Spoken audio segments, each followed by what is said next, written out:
You've been there. Checking your phone every 5 minutes hoping she texted back. Crafting the perfect message, deleting it, rewriting it. Trying to sound casual when you feel anything but. Watching her social media to see if she's posting, if she's out, if she's with someone else. Your mind spinning stories about what you did wrong, what you should say next, how you can fix this. You know the feeling. That knot in your stomach. That desperate need to do something, anything to get her attention back. To prove your worth. To make her see you. You've rearranged your schedule for her. You've put your goals on hold. You've made yourself available at a moment's notice, hoping she'll finally recognize your value. And the more you chase, the further she pulls away. The more you invest, the less she seems to care. The more available you make yourself, the less attracted she becomes. You're doing everything right according to what you've been told. And yet, somehow, it's all going wrong. Here's the truth that no one wants to tell you. You've been lied to. You've been sold a story about how attraction works that's fundamentally backwards. And it's killing your results with a woman, but more importantly, it's destroying your self-respect. Today we're talking about why Stoic men never chase women. Not as a tactic, not as a strategy to get better results, though that will happen, but as a fundamental shift in how you see yourself, your time, and your worth. Marcus Aurelius wrote, "A man's worth is determined by the things he gives his attention to." Read that again. Your worth, your value as a man, is determined by what you give your attention to, not by who gives you attention, not by who validates you, but by what you choose to focus on. And right now, if you're honest with yourself, you're giving your attention to things that are diminishing you. Let me explain what's really happening when you chase a woman. On the surface, you think you're pursuing something you want. You're being proactive. You're showing interest. You're making an effort. That's what you tell yourself. But here's what's actually happening at a deeper level. Every time you check your phone hoping for her message, you're telling yourself that her response matters more than what you were doing. Every time you rearrange your life to accommodate her schedule, you're saying her time is more valuable than yours. Every time you seek her validation, you're confirming that you don't have enough of your own. You're not just chasing her, you're running from yourself, from the emptiness you feel, from the lack of purpose, from the gnawing sense that maybe you're not enough. And you think if she chooses you, if she wants you, it will fill that void. It will prove you're valuable. It will finally make you feel complete. But it won't. Even if you get her, it won't. Because the hole you're trying to fill isn't about her. It's about you. It's about the fact that you've made another person the center of your world instead of building a world worth centering. The Stoics understood something that modern dating advice completely misses. They understood that when you need something external to feel complete, you've already lost. Epictetus taught that we should only concern ourselves with what's in our control. A woman's feelings, her choices, her level of interest, none of that is in your control.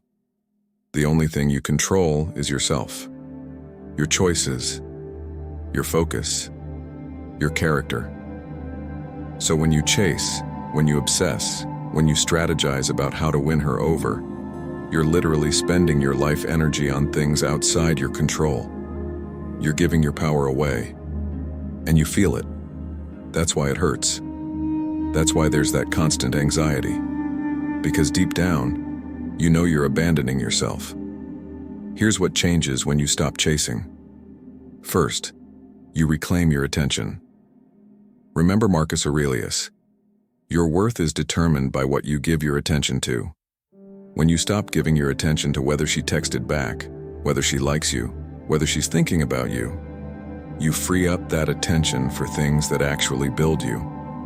Your work, your purpose, your growth, your mission. And something remarkable happens. You start feeling like yourself again. That confident version of you that doesn't need anyone's validation. That guy who was focused and driven before he got caught up in chasing her. That man who had standards and boundaries and self-respect. He comes back.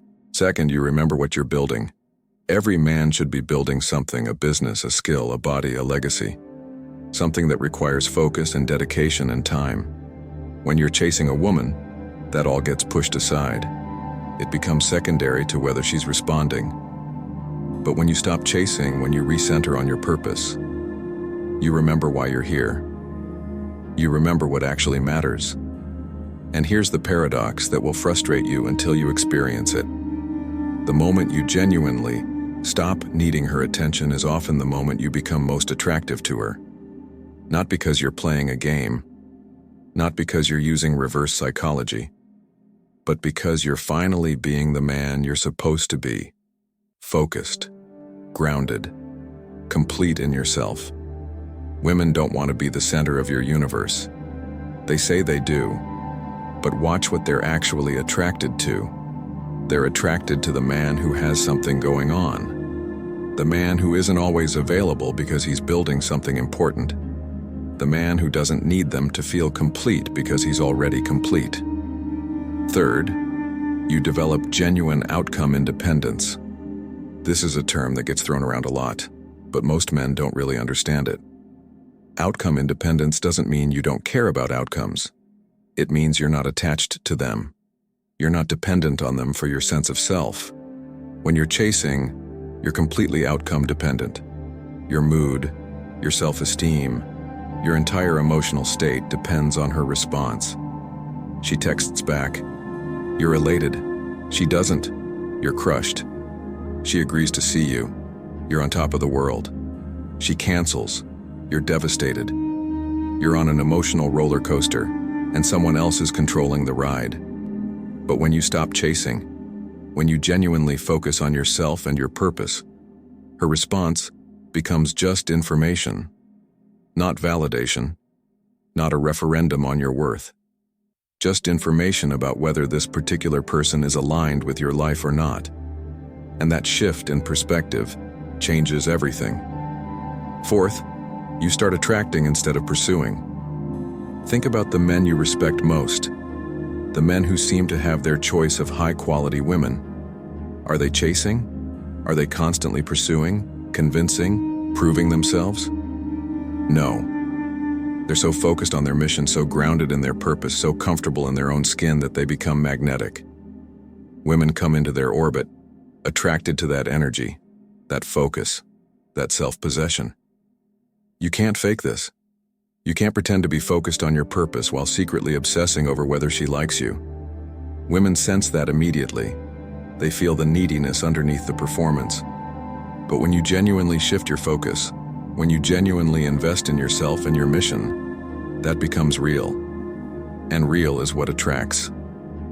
Let me be clear about what this isn't. This isn't about playing games. This isn't about ignoring women you're interested in to make them chase you. This isn't about pretending you don't care when you do. All of that is still chasing, just in disguise. You're still making them the focus. You're still trying to manipulate an outcome. You're still giving away your power. This is about a fundamental reorientation of your life. It's about recognizing that you have limited time and energy, and where you invest that time and energy determines who you become. It's about understanding that chasing any external validation, whether it's from women, from social media, from status, is a trap that keeps you small. Seneca wrote about the shortness of life and how most men waste it on things that don't matter. He asked, how much of your life do you actually own versus how much have you given away to other people's opinions, other people's approval, other people's validation?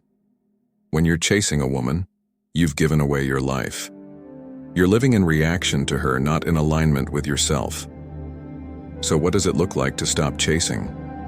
Practically, day to day, how does this show up? It means you have a mission that matters more than any individual relationship. Something you're building that would continue whether she's in your life or not. And you protect time for that mission. It's non-negotiable. It means when you're interested in a woman, you express interest clearly and directly, and then you let her respond. You don't follow up 5 times. You don't try to convince her. You don't rearrange your life hoping she'll notice. You made your interest known. The ball is in her court, and you go back to your life. It means you don't check your phone compulsively. You don't refresh social media to see what she's doing.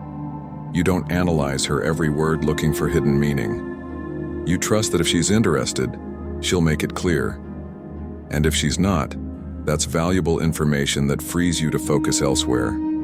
It means you have standards. You're not just trying to get any woman to like you.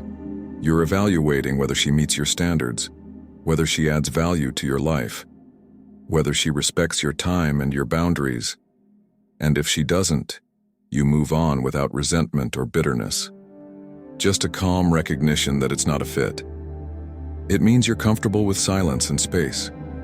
You don't need constant communication to feel secure. You trust yourself. You trust that the right person will appreciate your focus and your purpose, rather than demanding you abandon it for constant attention. Here's what will happen when you make this shift. Some women will fade away. The ones who were enjoying the validation of your chase, the ones who liked having someone orbiting them. They'll move on to someone else who will give them that attention. And that's perfect. Those aren't your people anyway. But something else will happen too. You'll start attracting different women. Women who are impressed by your focus, who respect your boundaries, who are attracted to your self-possession, who want to add to your life rather than become your entire life. Quality over quantity. And most importantly, you'll start respecting yourself again. You'll look in the mirror and recognize the man looking back. Not the desperate version who was willing to abandon everything for someone's approval, but the grounded version who knows his worth isn't determined by who wants him, but by what he gives his attention to. Marcus Aurelius asked himself every morning, "What is the proper work of a human being?" And he concluded it was to focus on virtue, on character, on things within his control.